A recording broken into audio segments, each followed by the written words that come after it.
마태복음 18장 1절부터 14절까지 본문 말씀을 통해 천국에서 큰 자, 천국에서 큰 자라는 말씀의 제목으로 우리 하나님 말씀 증거하겠습니다.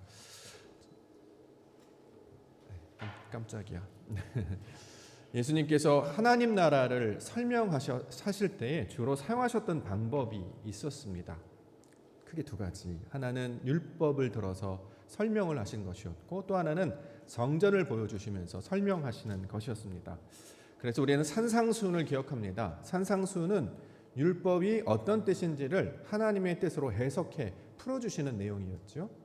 또 하나는 성전을 통해서, 특별히 이제 성전 정화 사건 이렇게 이제 이야기를 하긴 하는데, 성전 정화 사건을 통해서 하나님의 뜻이 어디에 있는지를 말씀으로 가르쳐 주신 것이 바로 예수님께서 하신 하나님의 뜻을 가르치시는 일이었습니다. 그런데 오늘 본문에는 하나님의 나라를 설명하는 또 다른 방법, 독특한 방법을 하나 우리 가운데 가르쳐주고 있는데, 그것은 바로 어린아이를 예로 드시는 것이었죠. 이전에는 율법을 풀어서 설명해 주시더니 성전을 통해서 성전에서 말하는 저 새가 무엇인 줄 아느냐, 저 꽃이 무엇인 줄 아느냐, 또 성전의 뜻이 무엇인 줄 아느냐를 설명해 주셨던 예수님이 오늘은 한 어린아이를 가운데 세우시고 이를 통해서 하나님의 나라를 가르쳐 주셨습니다. 왜 어린아이를 들어서 설명하고 계실까요? 성경에 등장하는 어린아이는 그저 힘이 없고 무지하고 연약한 존재에 불과했습니다. 민수기에 따르면 사람들의 숫자를 세요. 하나, 둘, 셋 이제 숫자를 세는데 20세 이하는 세지도 않아요. 20세 이상, 그러니까 소위 말하는 전쟁에 나갈 만한 힘이 있고 능력이 있는 자들만 이제 숫자를 센다라는 것이었습니다. 신약에서는 아이들이 예수님에게 나오려고 할 때 제자들이 그들을 막아서기도 했습니다.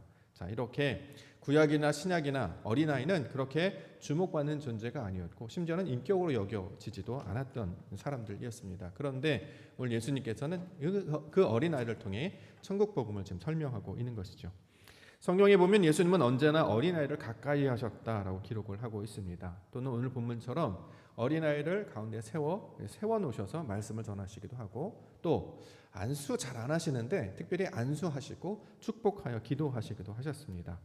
자, 오늘은 이제 어린이 주일인데요. 자, 어린아이를 통해서 지금 하나님 나라를 설명하고 있다는 거죠. 그렇기 때문에 어린이 주일에 우리가 이제 받아야 되는 것은 어린아이를 사랑하고 예뻐하고 존중하는 거예요. 뭐 이건 당연한 얘기 아닙니까? 그렇죠? 이건 당연한 얘기고, 왜 예수님이 어린아이를 세웠는가? 이 어린아이가 무엇과 관련되어 있느냐? 하나님 나라와 관련되어 있기 때문이다라는 것을 가르쳐주고 있다는 거죠. 그렇기 때문에 어린아이는 단순히 나이가 연약한 무지하고 무능한 자가 아니라 그를 통해서 하나님의 나라가 어떤 것인지, 천국의 복음이 무엇인지, 우리가 어떤 모양으로 신앙생활을 해야 하는지를 보여주는 하나의 귀중한 모델이요 모형이 되기 때문에 우리에게 반드시 필요한 존재가 된다라는 것이죠. 자, 그 어린아이를 통해서 말씀하시는 천국 복음, 오늘 그 말씀을 통해서 오늘 본문 말씀을 살펴보고자 합니다.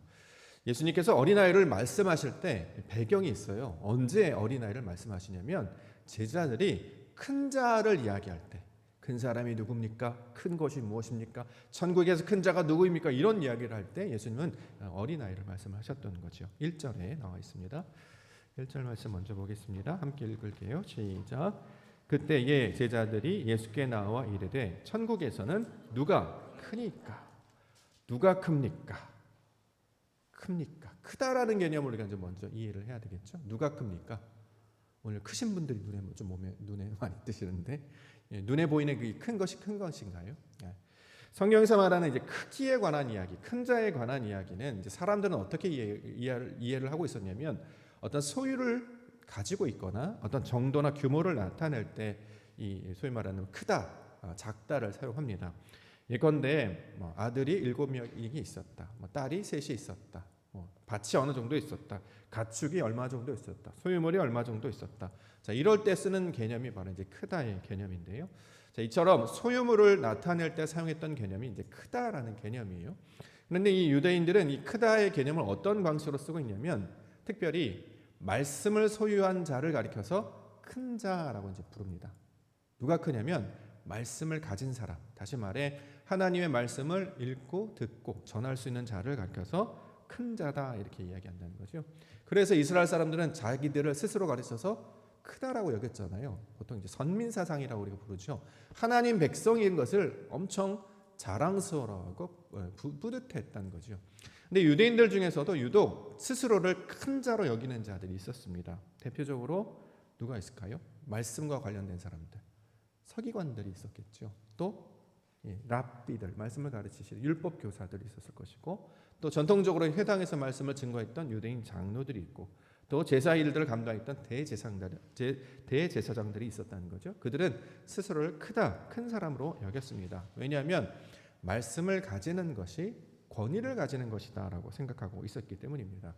우리가 일전에 한번 말씀 나눴을 때 한번 살펴본 적이 있었는데, 예수님께서 말씀을 가르치실 때 대제사장들이나 서기관들이 반발했어요. 그 반발한 그 이유가 뭐냐면, 무슨 권위로 하나님의 말씀을 재해석하느냐?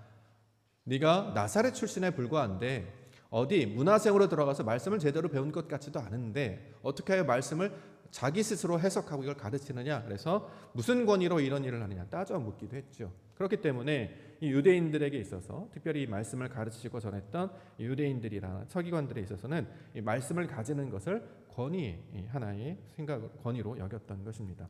자, 이처럼 유대인들이 생각하는 어떤 천국, 소위 말하는 하나님 나라는 재물을 소유하거나, 그렇죠? 또는 지식을 소유하는 것, 말씀을 소유함으로 말미암아 권위를 갖게 되는 상태를 천국이라고 여겼던 거지요. 실제로 유대인들의 역사가 이것을 증명하고 나타내고 있는데요. 다윗이 나라를 세워서 왕이 되었을 때 어떤 일이 벌어졌냐면, 다윗을 따랐던 많은 사람들이 신하가 되었습니다. 군대 장관이 되기도 하고 제사장이 되기도 하고 서기관이 되기도 했죠. 솔로몬이 왕이 되었던 솔로몬 나라가 되었을 때도 똑같죠. 우리가 열왕기상 보고 있는, 역대상, 열왕기상 함께 보고 있는데, 그때에도 솔로몬을 따랐던 신하들이 여러 가지 직분들을 맡는 신하들로 세워졌습니다. 뿐만 아니라 나라가 부강하니까 먹을 것, 소유물들이 점점 많이 늘어났던 것들을 보게 되는 것이죠. 그래서 하나님의 나라라고 하는 것, 천국이라고 하는 것은 이렇게 소유하는 것, 권위를 얻는 것이다라고 유대인들은 생각하고 있었던 거지요. 그렇기 때문에 예수님께서 이제 세우실 나라가 가까이 왔다라고 생각했기 때문에 예수님께서 말씀하신 그의 나라, 소위 말하는 아들의 나라가 세워지면 그때 우리에게도 소유물을 주시고 권위를 갖게 하여 주시옵소서. 그래서 이 개념이 지금도 이 땅 가운데 일어서 천국을 이야기하면 뭔가를 더 가지는 것으로, 나의 지위가 상승되는 것으로 여기고 있죠. 그걸 천국의 개념으로 사람들이 생각하고 있다라는 것입니다. 그런데 사람들에게서 누가 큰가라고 질문하는 것은 결국 나를 더 많이 갖게 하시고 더 높게 하여 주셔서 지금보다 당신이 임할 그 나라가 되면 내가 마치 특혜를 얻는 것처럼 그런 존재로 살아가게 해달라라는 질문의 의도가 바로 천국에서 누가 큰가라는 질문이 되고 있습니다. 자, 이러한 이제 사람들이 가지고 있는 개념 가운데 예수님은 천국에서 말하는 큰 자의 개념은 세상에서 말하는 큰 자의 개념과 다르다. 이걸 이제 가르쳐주고 있는 것이죠.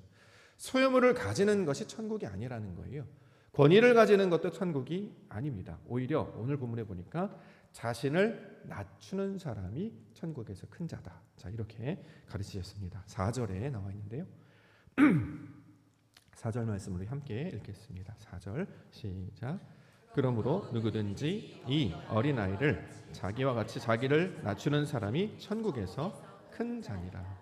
소유물을 더 갖거나 더 높아지는 것이 아니라 자기를 낮추는 자가 큰 자다, 이렇게 이제 가르치고 있는 거죠. 특별히 여기에 자기를 낮추는 사람의 그 예로 무엇을 듣고 있냐면 어린아이와 같이 낮추는 자다, 이렇게 이야기하고 있습니다.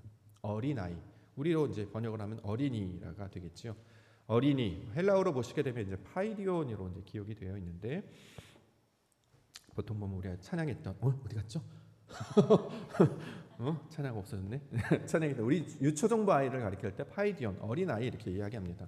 20세 미만의 사람들을 이제 어린아이 그러는데, 성경에서 어린아이를 세우시다, 어린아이를 영접하라, 어린아이를 말하는 것은 이런 소년들에 관한 개념이라기보다는 갓난아기에 가깝습니다. 걷지도 못하고 말도 못하고 몸짓 발짓만 하는, 사실 벌거벗은 상태로 막 태어난 갓난아기를 가리킬 때 주로 어린아이, 유아를 가리키는 말, 영아를 가리킬 때 이 어린아이의 표현을 사용한다는 거죠. 왜 이 어린아이를 이야기하냐면 어린아이는 뭐가 필요가 없죠? 소유물이 필요가 없습니다. 그렇죠? 갓난쟁이한테 돈을 줘봐야 걔가 뭘 할 수 있겠어요? 금을 줘봐야 걔가 뭘 할 수 있습니까? 어린아이에게는 금과 은이 아무 필요가 없는 것이죠. 또 어린아이에게는 권위가 필요 없습니다. 어린아이가 무슨 권위가 필요할까요? 그렇죠? 백부장처럼 천부장처럼 이리로 가십시오, 저리로 가십시오. 와, 이리로 가나 저리로 가나 장난감을 가지고 놀기는 하지만 그 아이에게는 권위가 필요 없죠. 소유물이나 권위는 장성한 사람들, 소위 말하는 어른들에게나 필요한 내용이지 어린아이에게는 필요가 없는 것입니다. 그러면 어린아이에게 필요한 것이 있습니다. 그게 뭘까요? 갓난자에게 필요한, 반드시 있어야 될 것. 뭐죠? 보호자죠, 보호자. 다른 말로 부모님이 있어야죠. 아버지가 있고 어머니가 있어야 되죠. 갓난장이를 돌보고 보호할 수 있는 그 존재가 아이에게서는 가장 중요한 건 아니겠습니까? 나는 먹을 것도 필요 없고 권위나 직분도 필요 없습니다. 다만 나를 돌보아주고 보호해줄 어머니, 아버지, 나를 돌보실 보호자, 나를 돌보실 그 주인만이 나에게 필요한 것입니다 라고 표현을 할 때 이 어린아이와 같다라는 말은 바로 그러한 상태를 나타내는 말입니다. 어린아이에게 있어서 소유권이 필요 없고 권위가 필요 없이 부모님의 도우심만이 필요한 것처럼 너희도 천국은 소유하는 것이 아니고 권위를 갖는 것이 아니라 부모라는 존재가 있어야을 아는 어린아이와 같은 상태가 되는 것이다 라고 지금 말씀하고 있다는 거죠. 왜요? 그들은 어린아이인지 모르고 살아가기 때문입니다. 어른인 척해요. 마치 어린아이가 부모님 엄마 흉내내면서 구두 신고 뭐 화장하고 옷 입고 아빠 흉내 낸다고 큰 양복 입고 뭐 가방 들고 이런다고 어른이 되는 게 아니잖아요. 그런데 그 유대인들의 신앙 방식이 마치 부모의 도움이 절대적으로 필요한, 자기 스스로는 아무것도 할 수 없는 능력이 없는 자인지를 모르고 무엇이든 할 수 있어요 라고 하면서 마치 아버지의 재산을 가지고 집을 떠난 그 둘째 아들과 같은 모습으로 살고 있는 것이 유대인들의 모습이었기 때문에 예수님은 다시 그들에게 어린아이와 같이 낮추라, 이렇게 낮추는 자가 큰 자다, 이렇게 말씀하고 있는 것입니다. 우리 어린이 주일인데요, 단순히 어린이를 생각하는 것 그뿐만이 아니라 어린아이를 통해서 말씀하시는 하나님의 나라, 그 속성들을 우리가 기억하고 말씀 가운데 나아가는 시간 되기를 원합니다. 자, 그러면 이제 말씀의 교훈을 이렇게 할 수 있죠. 어린아이가 됩시다, 이렇게 얘기할 수 있죠. 그렇죠? 어린아이가 됩시다. 왜요? 천국에서 큰 자라고 말씀하시기 때문에. 자, 2절과 3절 함께 읽을게요. 시작. 예수께서 한 어린 아이를 불러 그들 가운데 세우시고 이르시되 진실로 너희에게 이르노니 너희가 돌이켜 어린 아이들과 같이 되지 아니하면 결단코 천국에 들어가지 못하리라. 자, 어린 아이가 되지 아니하면 천국에 들어가지 못한답니다. 와, 충격적인 말이죠. 그러면 누가 천국에 들어갈 수 있느냐? 어린 아이들이 천국에 들어갈 수 있다. 우리 다 컸잖아요. 우리 어떻게 어린 아이가 되죠? 마치 그렇죠. 니고데모의 질문과 똑같죠. 거듭나야 된다라고 했더니 그러면 다시 못해. 엄마 뱃속에 들어갔다가 다시 태어나란 말입니까? 그러면 어린아이들과 같이 된다는 말은 어린아이 흉내를 내는 것도 아니고, 그렇죠? 유치해진다는 것도 아니고 내 몸이 작아지는 것도 아니다라는 거죠.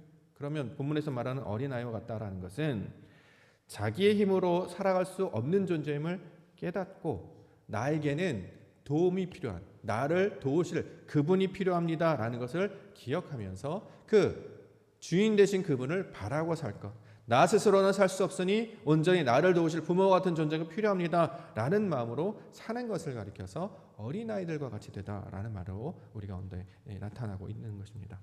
자, 오직 하나님을 바라는 상태가 되는 것. 우리가 어린아이인지 몰랐죠. 근데 성경의 눈으로 보니까 우리가 어린아이라는 거예요. 뭐예요? 스스로는 먹을 수도 없고 마실 수도 없고 입을 수도 없는 상태예요. 우리 잘 먹었는데, 잘 입었는데, 잘 마셨는데, 그런데 먹기는커녕 하나님께서 하늘에서 만나를 내려주셔서 먹으라 했는데 사람들이 이걸 먹었습니까? 사도행전에서 보니까 하늘에 신령한 음식들 내려서 베드로한테 먹으라 했더니 먹지 못합니다 이렇게 얘기했다는 거죠. 왜요? 그건 부정한 것이기 때문에 먹지 않았어요. 이 땅 가운데 생명의 떡으로 예수님이 오셨는데 그가 여호와의 입에서 나오는 모든 말씀으로 선포하셨는데 사람들은 먹지 않았어요. 왜 그렇죠? 먹을 능력이 없었기 때문입니다. 또 먹으라 마시라 그랬잖아요. 피를 마시라, 물을 마시라, 진리를 먹으라, 진리를 깨달아라 했지만 사람들은 진리를 깨닫지 아니하고 자기가 생각하는 방식으로 말씀을 왜곡해서 자기 방식대로 이루고 있었습니다. 마지막에 입으라고 했죠. 진리의 옷을 입고 흰 옷을 입고 그리스도를 입으라 했더니 사람들은 옷을 입는 게 아니라 오히려 벌거벗은 상태로 다니는 것을 더 기뻐했다라는 거죠. 자, 이게 어린아이 상태인지를 모르고 다니는 사람들이에요. 빨개 벗고 세상을 활보하는 것과 똑같아요. 영적으로 보면 하나님의 눈으로 저와 여러분들을 보시면 빨개 벗은 애가 똑같다라는 거예요. 저와 여러분들 빨개 벗었대요. 그런데 부끄러운 상태 아닙니까? 부끄러운 줄 모르고 막 다니는 사람들, 뭐 염치가 없다, 뭐 파렴치하다, 뭐 이렇게 이야기하는 것처럼 자신의 상태를 알지 못하고 막 사는 자들을 가리켜서 다시 너희는 어린 아이들과 같이 되어야 된다, 이렇게 이야기한다는 거죠. 왜요? 자기들은 지금까지 어른이라고 생각했어요. 하나님의 뜻이 무엇인지를 알고 있다고, 또 하나님의 말씀은 내 스스로 깨닫고 있다고, 그렇게 살고 있었다고 믿었으나 마침내 이 땅 가운데 생명의 떡이신 예수 그리스도가 오니까 그것은 제대로 먹는 것도 아니었고 자신의 방식대로 거절하는 것이었고, 더 나아가서 아무것도 입지 않은 벌거벗은 모습과 똑같다라는 것을 그리스도의 빛을 통해서 깨달아 알게 됐습니다. 이걸 자각하게 된 자들은 몸을 감추어서 옷을 입으려고 하는데 이걸 자각하지 못하니까 그냥 살게요, 내버려 두세요, 내가 칠랄래 발랄래 이러고 산다는 거죠. 믿음의 눈으로 본다면 굉장히 부끄럽고 수치스러운 일이 될 텐데 사람들은 수치를 모르고 부끄러움을 모르고 오히려 사람들을 공격하고 비판하고 정죄하며 살았다는 것입니다. 이들이 바로 유대인들이었다라는 거죠. 그러므로 우리에게 필요한 것은 세상에서 말하는 어떤 소유물을 더 가지려고 애써서 어른이 된다고 하거나, 어린아이들 어렸을 때 그러잖아요. 어른들이 하는 흉내 내면 어른 되는 줄 알았죠. 그래서 막 어른들이 하는 흉내 내고 막 담배도 피고 술도 먹고 어깨 힘, 내가 어른이야. 그래봐야 애인데, 그래봐야 잼민이라고 요즘 부르더라고요. 그런 애인데 우리가 영적으로 아무것도 할 수 없으면서 우리 스스로는 머리카락도 자라게 할 수 없고 희게 할 수도 없고 키 한 자락도 자라게 할 수도 없는데 마치 주여 믿습니다 하면 내가 모든 걸 다 했을 것처럼 그렇게 살아가고 있다는 거죠. 어린아이와 같다. 그런데 모르고 있으니 그걸 깨닫고 어린아이임을 자각하라라는 말씀이 어린아이와 같이 낮아진다라는 말씀의 내용이 되고 있습니다. 그러면 우리에게 필요한 것이 무엇이냐? 이것들을 덮어주시고 이것들을 보호해주시고 이것들을 안아주실 그런 존재가 필요한데, 이미 하나님께서는 우리의 문 밖에 서서 놓고하고 기다리고 있기 때문에 우리가 눈을 들어서 보기만 한다면 하나님께서 준비하신 순양을 보게 되는 것과 하나님께서 보게 하신 에서의 얼굴을 분이엘로 보는 것처럼 하나님의 영광을 보게 될 것이다. 자, 이렇게 말씀하고 있습니다. 천국에 들어가고 싶으십니까? 천국에 들어가고 싶으십니까? 그냥 우리 와 있나요? 그냥 이 시간에 앉아있다 가면 그런 끝나는 시간인가요? 우리 분명히 목적이 있어서 교회에 와서 예배를 하고 있습니다. 그 목적이 이제 소위 말하는 천국 가는 거 아니겠어요? 그렇죠? 천국에 간다라고 하는 것은 어떤 장소에 들어가거나 어떤 저 멀리 죽어서 가는 어떤 상태가 아니라 하나님의 나라가 우리 안에 임하는 것을 천국이라고 말씀을 드렸죠. 상태의 개념이에요. 내가 벗었음을 깨닫고 내가 영적으로 가난한 자임을 깨닫고 주여 나를 불쌍히 여겨 주시옵소서라고 하는 그 심령이 가난한 자의 상태가 되는 것이 천국이 저희 것이며 라고 주셨던 말씀에 복음의 소식이 된다는 거죠. 지금까지 어른인 척하면서 살았습니다. 지금까지 다 아는 척하면서 무슨 일이든지 다 말만 하면 다 할 수 있는 능력자임을 살았는데 정작 하나님 앞에 서다 보니까 난 아무것도 아닌 존재였군요. 자, 이것들을 깨닫는 시간이 되어야 된다라는 거죠. 그러므로 어린아이를 세우신 거예요. 부모의 도움이 없이는, 다시 말해 하나님의 도우심이 없이는 살아갈 수 없는 존재이구나라는 것을 깨달아 알라는 것이죠. 고아였다는 것을 알아야 되는 것이죠. 과부였다는 것을 알아야 되는 것이고 나그였네였다는 것을 알아야 되는 거예요. 내가 그럼 지금까지 고아였구나. 그래야 우리의 주인 되신 분이 바로 내 뒤에 계셨다는 걸 아는 거예요. 그걸 모르면 자기 방식대로 자기 멋대로 살아가는 사람들이 유대인들과 백성들이었기 때문입니다. 다시 한번 이것을 깨닫고 나에게는 하나님이 필요한 것이었군요.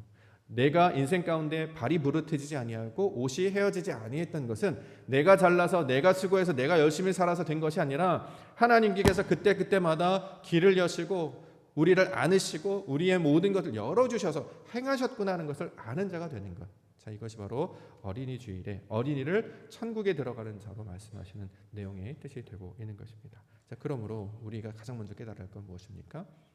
하나님의 자녀임을. 그러니까 뭘 자꾸 가지려고 하지 마시고요. 권위를 얻지 마시고요. 하나님을 소유하셔야 됩니다. 저와 여러분들이 가져야 될 것은 다른 게 아니라 하나님을 가져야 되고 하나님을 만나야 되고 하나님을 얻어야 된다라는 거죠. 왜요? 우리는 어린아이이기 때문에. 그래서 그를 가리켜서 아빠, 아버지다 이렇게 부르라고 성경은 이야기하고 있습니다.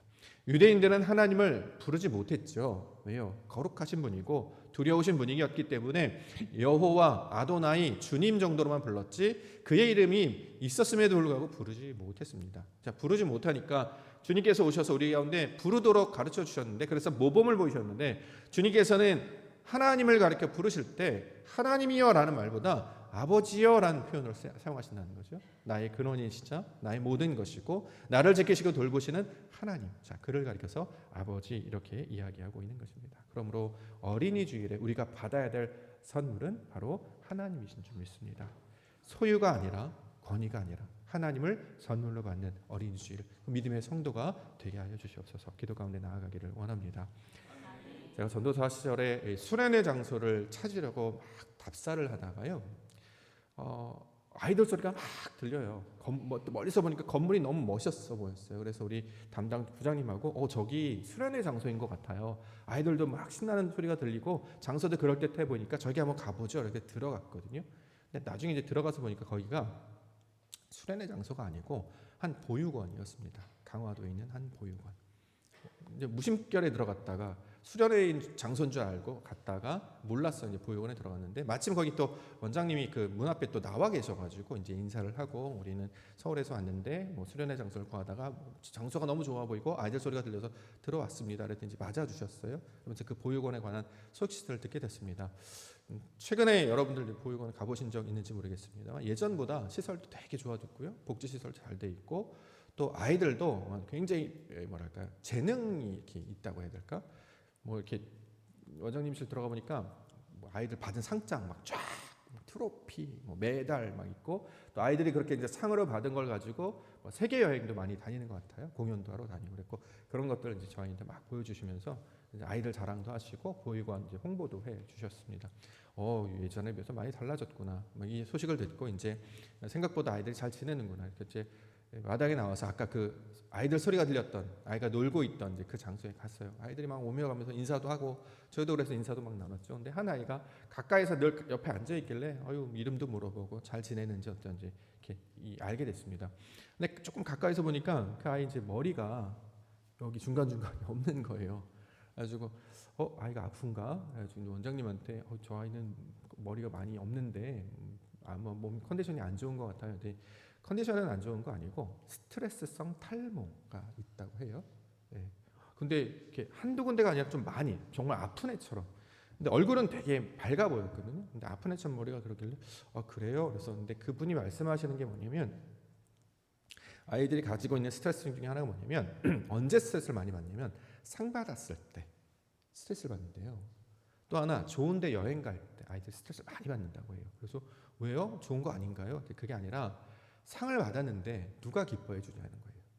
나의 그 상 받았을 때 잘했어, 내 새끼, 내 강아지 최고, 이 부모가 없으면 아이들한테는 상은 무의미하다.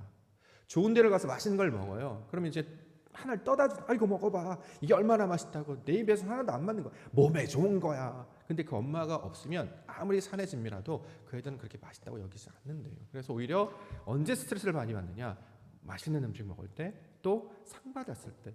소위 말하는 내가 이렇게 세워진 것을, 모든 영광을 누구에게 돌립니다, 부모님 감사합니다, 이렇게 얘기할 수 있어야 되는데 그 사실을 모르고 사니까 아이들이 스트레스가 많다. 보여지는 것과 그 아이들의 속사람, 속마음은 다른 것을 그때 굉장히 깨달았습니다. 우리도 그렇게 살아가고 있다는 것과 똑같은 느낌이 들었어요.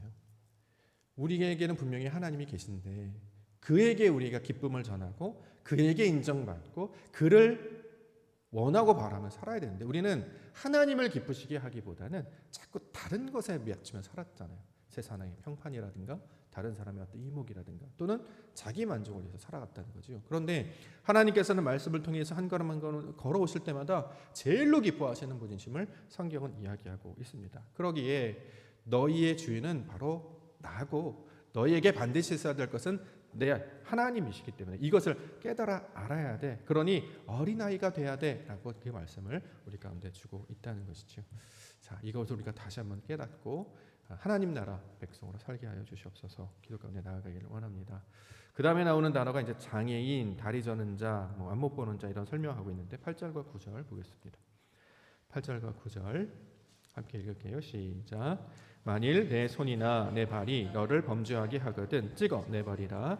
장애인이나 다리 저는 자로 영생에 들어가는 것이 두 손과 두 발을 가지고 영원한 불에 던져지는 것보다 나으니라. 만일 내 눈이 너를 범죄하게 하거든 빼어 내버리라. 한 눈으로 영생으로 들어가는 것이 두 눈을 가지고 지옥불에 던져지는 것보다 나으니라. 자, 본문에 보면 내용을 읽으면 약간 무시무시해요. 눈이 범죄하거든 찍어내버려, 빼내버려 이런 말 한다는 거죠. 이게 무슨 뜻이냐면 스스로 나는 온전한 자라고 믿고 있었다는 거예요. 두 손도 있죠. 두 발도 있어서 난 멀쩡하다고 생각했는데 하나님의 눈에 따르면 그 두 손과 두 발이 온전하지 않다는 거예요. 하나님을 찾는 일에 열심히 내는 손이 아니고 하나님을 찾아가는 발이 아니라 자기의 유익을 구하거나 세상의 것들로 다름질하는 그 발과 손이 되었기 때문에 하나님의 뜻이 이루어지는 것에 사용되지 못하면 차라리 그것이 없는 것이 더 낫다. 이렇게 지금 이야기하고 있다는 거죠. 왜 이야기를 하냐면 유대인들에 대한 신앙을 지금 비유적으로 설명하시는 것입니다. 유대인들은 눈이 두 개가 있었어요. 그래서 어떻게 해요? 본다라고 얘기했다는 거죠. 귀가 두 개가 있었어요. 잘 들어요 이렇게 했어요. 그런데 막상 유대인들을 보니까 예수님이 누구신지를 알아보지 못했단 말이죠. 지금 내가 눈을 가지고 있는데 그 눈을 가지고 예수님 알아보러 눈을 줬더니 예수님은 알아보지 못하고 딴 것을 향해 나아갔다는 거예요. 근데 본다고 하는 사람이 보지 못했다. 귀가 있었어요. 귀를 왜 주셨죠? 잘 들으라고 주셨잖아요. 왜 잘 들으라고요? 소위 말하는 소리를 잘 듣는 것도 되지만 말을 잘 듣는 것도 되는 거잖아요. 순종이라는 뜻으로 이렇게 해석을 하지요. 순종하라고 귀를 들어서 잘 듣게 했더니 들었어요? 안 들었어요. 귀뚱으로 들었다는 표현이 딱 맞는 것 같아요.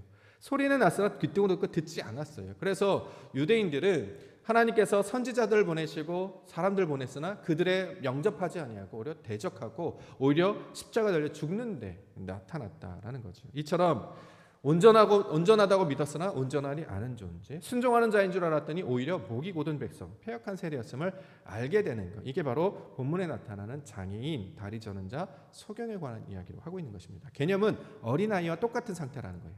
내가 장애인인데 모르고 있었다는 거예요. 그 이야기를 하는 것입니다. 그렇기 때문에 원래 가지고 있는 것이 없어지고 다른 것들로 채워져야 돼요. 이 개념으로 이해를 하셔야 돼요. 멀쩡한 팔을 뽑고 멀쩡한 다리를 부러뜨려서 새 걸로 교체되는 게 아니라 우리의 것들, 우리가 가지고 있던 사람의 것들이 붙들려 있던 첫 번째 아담의 상태에서 이것이 뽑아져 버리고 하나님의 것으로 접붙임을 받은 상태가 되어야 되는 것을 오늘 본문에서는 장애인, 다리 저는 자임을 말씀하고 있다는 거죠. 내가 아픈 자예요? 장애인이에요? 다리 저는 거예요? 불편한 자예요? 그래야 하나님 도와주세요, 날 고쳐주세요 나오는 것이지 내가 건강하다고 스스로 믿고 있었던 사람은 아무에게도 도움을 요청하지 않지 않습니까? 그거랑 똑같다는 거죠. 그런데 사람들은 온전할 수가 없어요. 온전한 사람은 세상에 없기 때문에 반드시 어딘가에 연합되거나 무언가에 붙들려 살아야 되는 것이 사람의 속성인데 하나님은 말씀과 붙들리도록 하나님과 연합하도록 가르쳐 주셨단 말이죠. 그러니까 지금 가지고 있는 상태가 내가 부족함을 깨닫고 이걸 온전해지기 위해서 하나님의 말씀에 붙잡히게 하옵소서, 하나님의 사람과 연결되게 하여 주시옵소서, 이렇게 나아갈 것을 가리키고 있는 말입니다. 사람도 누구랑 같이 있느냐에 따라서 생각이 달라지고 변화가 되고 영향력을 받게 되는 것처럼 우리 믿음의 백성들은 온전히 하나님께 붙잡힘이 되어야 온전해진다는 거죠. 그래서 둘 중에 한 짝은 예수님이 담당을 하시는 겁니다. 그래서 십자가를 지고 나아갈 때 멍에를 매는 것으로 표현하는 것은 이 두 개로 말씀하시는 것은 하나는 내가 지는 것이고 하나는 그분이 지는 것이죠. 나는 불완전하죠. 그래서 늘 쩔뚝거릴 수밖에 없는데 주님께서 이 멍에를 함께 지시기 때문에 거의 우리를 붕 떠가는 것과 마찬가지죠. 자, 그 내용을 가리키고 있는 말입니다. 그러므로 내가 사람들은 장애인이다, 아프다, 온전치 못하다 이런 평가받으면 굉장히 기분 나빠하거든요. 불안해하기도 하고 두려워하기도 한다는 거죠. 근데 성경에서는 그걸 두려워하지 말라라는 거예요. 그래서 성경에 우리가 예배하러 나오는 것은 내가 얼마나 괜찮은 사람인가를 확인받으려고, 내가 얼마나 건강하고 온전한 사람인가를 확인받으려고 나오는 것이 아니라 하나님의 그 빛으로 나의 모든 것이 드러나므로 나의 연약함이 얼마나 부지한 것인지 부족한 것을 깨달아 아는 것들로 예배 가운데 나오게 하셨습니다. 그러니까 이걸 받아들이는 사람이 되어야 된다는 거죠. 그래서 마지막에는 작은 자로 하나를 찾으신다 이렇게 설명하고 있습니다. 12절부터 14절입니다. 너희 생각에는 어떠하냐? 만일 어떤 사람이 양 100마리가 있는데 그 중에 하나가 길을 잃었으면 그 99마리를 산에 두고 가서 길 잃은 양을 찾지 않겠느냐? 진실로 너희에게 이르노니 만일 찾으면 길을 잃지 아니한 99마리를 보다 이것을 더 기뻐하리라. 이와 같이 이 작은 자 중에 하나라도 잃는 것은 하늘에 계신 너희 아버지의 뜻이 아니니라.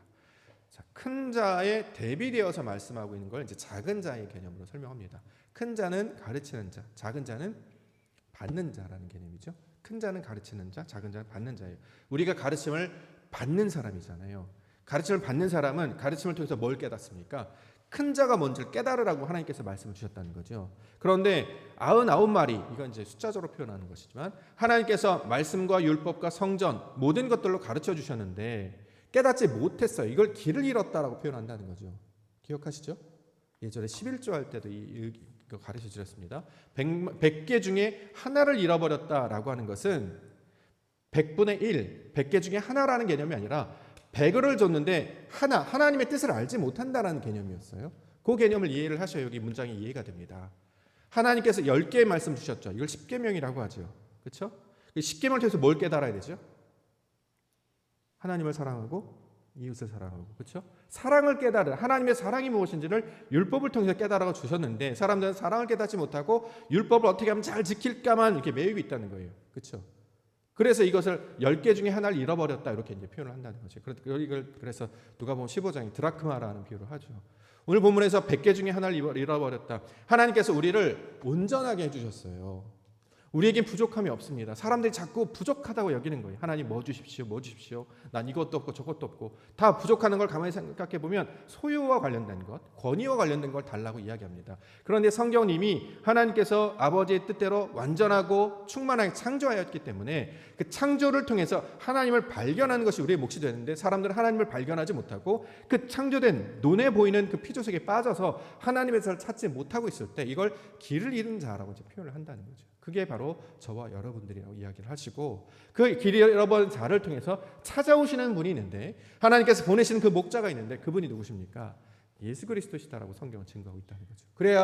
그래서 우리가 목자의 음성을 따라서 나아갈 때 온전한 문으로 들어가게 되는 것이고 마침내 하나님의 나라, 길, 진리와 생명이신 그분께로 나아가게 된다라는 것이죠.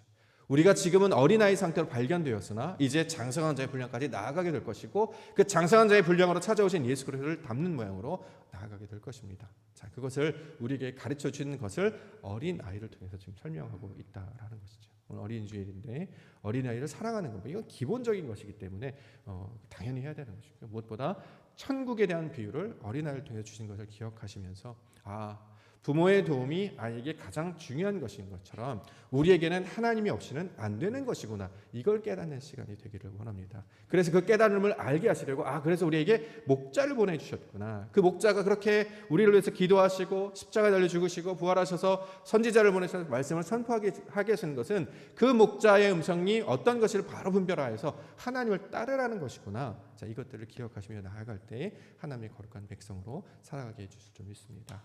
주의 말씀 붙들고 주님과 동행하는 우리 믿음의 성도와 교회가 되시기를 주의 이름으로 이제 축원합니다.